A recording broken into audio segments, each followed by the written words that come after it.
اللہ کرے ہمارا حشر کس کے ساتھ ہو؟ حضرت معاویہ. تو انہوں نے اہل بیت کا ایک لبادہ اڑا ہوا ہے, ایک لیبل اچھا لگایا ہوا ہے. مفتی صاحب ریحان طارق صاحب کے پوڈ کاسٹ میں جواد نقوی نے حضرت امیر معاویہ رضی اللہ عنہ کے بارے میں اپنے گھٹیا خیالات کا اظہار کیا ہے. اس پر اہل سنت والجماعت کی طرف سے بھرپور رد عمل ریکارڈ کروایا جا رہا ہے. حضرت امیر معاویہ کو معاذ اللہ ناقابل تعظیم اور ناقابل تکریم قرار دیا ہے. اہل سنت والجماعت کا اس پر کیا موقف ہے؟ وہی موقف ہے جو اہل سنت والجماعت تنظیم کا موقف ہے.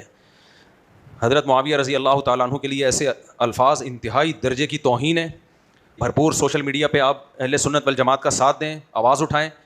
دیکھو نبی کریم صلی اللہ علیہ وسلم نے ارشاد فرمایا کہ 7 آدمی قیامت کے دن اللہ کے عرش کے سائے میں ہوں گے. ان میں ایک رجلان یتحابان فی اللہ, جو صرف اللہ کے لیے محبت کرتے تھے. کوئی صحابہ سے اگر محبت کرتا ہے صرف کس کے لیے کرتا ہے؟ اللہ کے لیے, کیونکہ نبی کی زیارت کی اور نبی کے ساتھی تھے ایمان کی حالت میں. اگر حضرت معاویہ فاسق فاجر ہوتے معاذ اللہ تو امام بخاری ان کے ساتھ رضی اللہ عنہ نہ لگاتے, امام مسلم حدیثیں نقل نہ کرتے, امام ابو داؤد, تمام محدثین نے ان سے حدیثیں لی ہیں. کوئی بھی ان کو فاسق فاجر نہیں سمجھتا تھا. سیاسی اختلاف تھا تو سیاسی حد تک ہی اس کو رہنے دینا چاہیے. تو ہم کسی بھی قیمت پہ اس ملک میں صحابہ کی بے ادبی اور گستاخی برداشت نہیں کر سکتے. اس پہ بھرپور آواز اٹھائیں.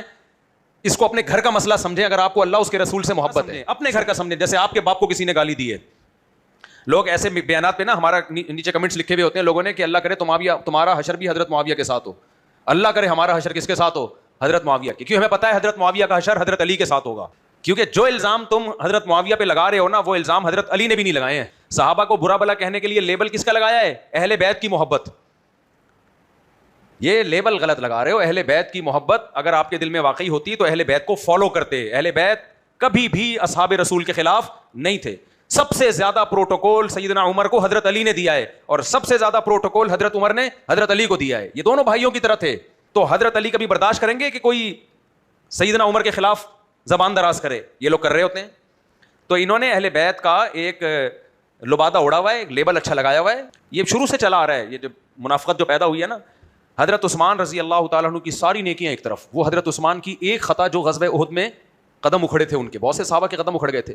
عبداللہ بن عمر سے پوچھتا ہے کہ حضرت عثمان غزوہ احد میں فرار ہوئے تھے کہ نہیں ہوئے تھے؟